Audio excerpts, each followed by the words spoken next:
Yeni bir videodan herkese tekrardan selamun aleyküm. Bugünkü videomuzda da yine gündemdeki gelişmeleri sizlere aktarmaya devam edeceğim.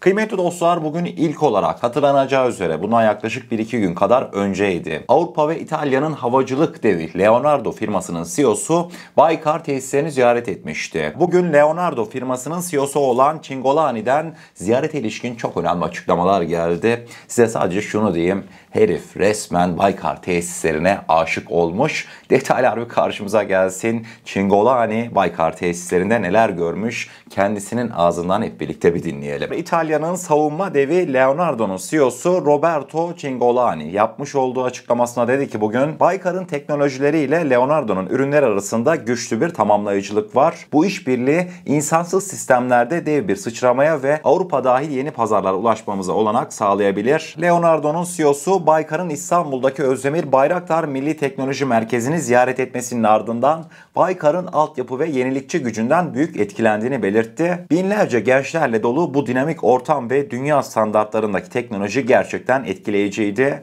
Leonardo'nun elektronik ve sensör teknolojilerini Baykar'ın insansız hava araçlarına entegre ederek küresel ölçekte güçlü bir sinerji yaratabiliriz. Bu işbirliği NATO'nun doğu kanadını güçlendirecek ve savunma sanayisinde bir dönüşüm yaratabilir. Baykar'ın ürün portföyü artık dünyanın en iyileri arasında ve bunu bekliyorduk, ancak yerinde görmek daha da etkileyici oldu. Leonardo olarak insansız hava araçlarındaki deneyimlerimizi Baykar'ın dünya çapında birinci sınıf olan insansız platformlarıyla entegre etmek gerçekten önemli bir ivme kazandırabilir diye Cingolani açıklamalarını bitirmişti. Ben zaten işbirliğinin kokusunu birazcık almıştım, demiştim yani sizlere. Özellikle de Kızıl Elma İtalyan aviyoniklerinin, Leonardo'nun aviyoniklerinin takılıp Avrupa pazarına satılması konuşuldu demiştim ya. Tam da zaten Cingolani buna değinmiş. Yani İtalyanlar elinde bulunan elektronik sistemleri Türkiye'nin artık dünyada marka haline gelmiş, işte nedir onlar? Bayraktarlar, Akıncılar, devamında Kızıl Elmalar, bunlara monte ederek kendine yeni bir pazar açacak. Reuters'ın haberine baktığımda bugün yeni bir şirketin açılacağı belirtilmekteydi. Yani iki firma dev bir şirket oluşturacak ve bambaşka pazarlara açılacak. Aslında İtalyanların planı bambaşkaymış. Biz Baykar'a Piaggino'yu vererekten Baykar'la işbirliğimizi bir başlatırız. Hani bir bismillah deriz. Devamında ise adamların asıl hedefi Leonardo'nun üretmiş olduğu, gerçekten şimdi baktım ben firmaya. Hani yani sizlere şimdi mesela sayayım. F-35 programında mesela bunlar F-35'lerin yarısının kanadını mesela İtalya yapmaktaymış ve Leonardo firması da İtalya'da F-35'lerde yine çok etkin bir rol üstleniyormuş. Yani F-35'in üretiminde görev alan bir firmadan bahsetmekteyiz. Hemen devamında Türkiye'nin de talip olduğu Eurofighter. Eurofighter'larda da zaten bilineceği üzere İtalyanların Leonardo firması aktif rol üstlenmekte. Şimdi dedim ya hani işte İtalya'nın, Avrupa'nın en büyük havacılık devinin CEO'su Baykar'a övgüler yağdırıyor. Ben böyle bir tesis görmedim. Gençlerle birlikte çok güzel bir sinerji yakalamışlar. İnşallah biz de bu tesisten faydalanırız diyor dedim ya. Kıymetli dostlar, Leonardo mesela Eurofighter'ı üreten bir firma Türkiye'de bilineceği üzere Eurofighter'ları almak için kapısını çalmıştı. Almanya Başbakanı Olaf Scholz'dan Türkiye'nin olası Eurofighter tedariğine kaçamak bir cevap geldi dün. Cevabı aynen okuyorum. Türkiye Alman savunma sistemlerini, örneğin savaş uçaklarımızı satın alarak kendisini güçlendirmeye ilgi duyuyor. Bu konu şu anda Türkiye'de inceleniyor ve biz de bunu mümkün kıldık. Bakalım Türkiye'deki inceleme nasıl sonuçlanacak diye Olaf Scholz geçiştirici bir cevap vermişti. Türk basınına, Anadolu Ajansı'na bir röportaj vermişti geçtiğimiz günlerde. Yani işin garipliğine değinmek isteyeceğim. Biz Eurofighter'ı üreten en önemli şirketlerden bir tanesinin CEO'suna bugün neler dedirtiyoruz? Yani Türkiye bambaşka bir çağa geçmiş anlamında ifadeler kullandı. Şok olmuştu, yani heyecanlanmıştı. Ama bir taraftan da görmüş olacağınız üzere Alman Başbakan sanki biz onlara muhtacız. Halen süreç belli değil. Bakalım nasıl karar vereceğiz tarzında geçiştirici cevaplar vermekteydi. Valla şunu her zaman dedim, yine diyeyim, biz Eurofighter'a muhtaç değiliz. Biz sadece Milli Muharip Uçak Kağan'ımız 2028 yılından itibaren zaten Türk Silahlı Kuvvetleri'ne teslim edilecek. Ha böyle bir şu ara dönemde birazcık hani Türk Hava Kuvvetleri'nin eli rahat rahatlasın diye Eurofighter'a başvurmuştuk. Siz böyle zamanı öteledikçe zaten Milli Muharip Uçak Kağan'ın envantere girme süresi de gittikçe yakınlaşıyor. Milli Muharip Uçak Kağan zaten bize teslim edildikten sonra Eurofighter'ınızda affedersiniz alın başınıza çalın yani. Biz nelerle uğraşıyoruz fakat Almanya halen bu şekilde yani bir türlü Eurofighter Türklere vereceğiz diyemediler. Devamında ikinci konu başlığımızda bir tane densiz'e gideceğiz. Densiz'imiz zaten bir tane değil mi? Densiz Dendias. Yunanistan'ın eski dışişleri, şimdiki savunma bakanı. Kıymetli dostlar, Nikos Dendias Amerika Birleşik Devletleri'ne gitti.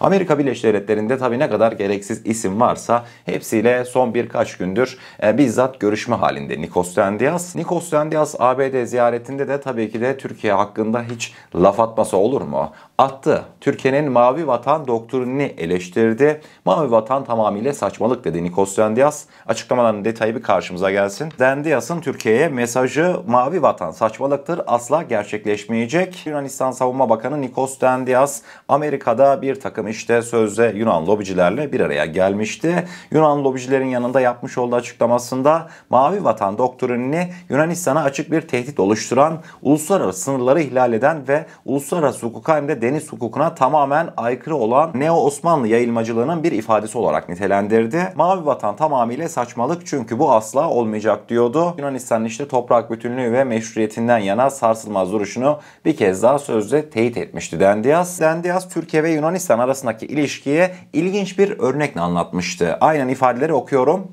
Tahtanın önünde Türkiye ve Yunanistan iki öğrenciyiz ve bizden bir geometri problemini çözmemiz isteniyor. Öğrencilerden bir tanesinin adı Yunanistan, diğerinin ise Türkiye ve alıştırma sorusunu çözmeye çalışıyorlar. Ancak iki öğrenciden biri paralelliklerin olduğu öklit geometrisini, diğeri ise paralelliklerin olmadığı eliptik geometriyi kullanıyor. Alıştırmayı çözebilecekler mi? Ne zaman? Peki Birleşmiş Milletler Deniz Hukuku Sözleşmesi'ni kabul etmeden Türkiye ile sorunları çözebilir miyiz? Bunu başarmanın hiçbir yolu yok. Nikos Dendias, Türkiye bizi tehdit ettiği sürece bu sorunların hiçbirisini çözemeyiz diye açıklamalarını sonlandırmıştı. Sayın Dendias, Amerika'dan seslenmek kolay. Hemen tabii gücü aldınız. Hazır işte ortam müsaitken Türkiye'ye atıp tutalım.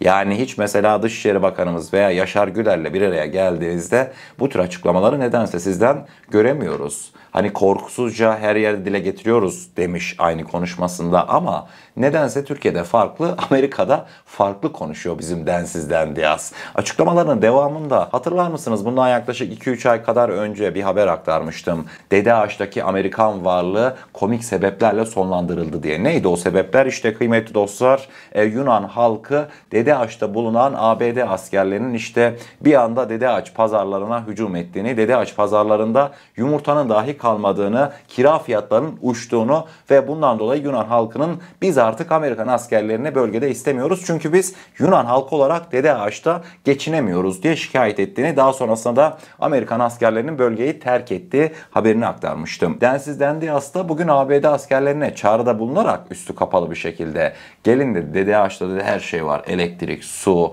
artık hiçbir şey eskisi gibi değil. İşte özellikle Dede Ağaç Ukrayna-Rusya savaşı için oldukça önemlidir. Siz yine gelin eskisi gibi Dede Ağaç kullanmaya devam edin. Ben o sıkıntıların hepsini çözdüm diye ABD askerlerini adeta yalvararak ülkesine çağırmaktaydı. Yani böyle bir ülke Türkiye'ye böyle hani ayar vermeye, Türkiye'yi hizaya getirmeye çalışıyor ya, gerçekten de oldukça komiğime gidiyor. Sosyal medya haberlerimize geçtiğimizde içimize birazcık da olsa su serpen bir habere gideceğiz ilk olarak. Dün ne yazık ki Kuzey Irak bölgesinde Assubay Ufuk Akıncı şehit olmuştu. Mekanı cennet olsun. Bugün ise kıymetli dostlar şehidimizin kanı yerde kalmadı. Topluluk kuralları nedeniyle videonun tamamını paylaşamayacağım ama kıymetli dostlar görmüş olacağınız üzere dün Assubay Ufuk Akıncı'yı İran kuzeyinde şehit eden YPG PKK'lı teröristler görmüş olduğunuz bu binanın en üst katında bulunmaktaydı. Zaten yakınlaştırdığımızda da görmektesiniz teröristleri. Daha sonrasında ise aynen şöyle bir görüntü karşımıza çıktı. Şehidimizin kanı yerde kalmamıştı. Teröristlerin konaklamış olduğu bina bu şekilde havaya uçuyor. uçurulmuştu. Gerçekten de zor. Ufuk Assubay'ın mekanın tekrardan cennet olsun. Rabbim seni Peygamber Efendimiz sallallahu aleyhi ve sellemin komşusu eylesin. Fatihalarınızda lütfen eksik etmeyin diyorum ve devamında İsrail basına gideceğiz. İsrail Devlet Televizyonu bugün yapmış olduğu haberinde YPG PKK İsrail'den yardım istiyor demişti. İsrail Devlet Televizyonu Kan'ın haberinde ABD'nin Suriye'den güçlerini çekmesi ihtimali nedeniyle YPG PKK'da endişe ve panik havasının hakim olduğu belirtilmekteydi. Kan'a konuşan, ismi açıklanmayan bir YPG PKK'lı teröriste göre İsrail'in uluslararası platformlarda örgüte siyasi destek sağlaması ile ABD'nin seçilmiş başkanı Donald Trump'ın ekibini Suriye'de uluslararası koalisyonu desteklemeye devam etmeye ve Türkiye'den gelen tehditleri durdurmaya ikna etmesi halinde bunun YPG PKK ve İsrail ilişkileri için tarihi bir dönüm noktası olacağını ifade etmişti. Ayrıca haberde geçen haftalarda İsrail ile YPG PKK terör örgütü arasında bir iletişim kanalı kurulduğu da kaydedilmişti. İşte mesela bu haberleri gördükten sonra benim açıkçası hani Trump Suriye'den çekileceğiz, ne işimiz var orada, bu vakte kadar sürekli Trump'ın bu açıklamalarını gördük, yalana gerek yok. Hani ben de Trump'a inanmak istedim. Ama şimdi Trump'ın üzerindeki İsrail etkisinden de bahsetmek gerekiyor bence. Artık YPG PKK'nın son çırpınışları ve İsrail'le tüm ilişkileri deniyorlar. Her şeyi deniyorlar yani açıkçası. İsrail bundan sonraki süreçte Trump'a bir baskı uygular mı? Trump üzerindeki İsrail etkisi nedir? Bunların bence düşünülmesi gerekiyor.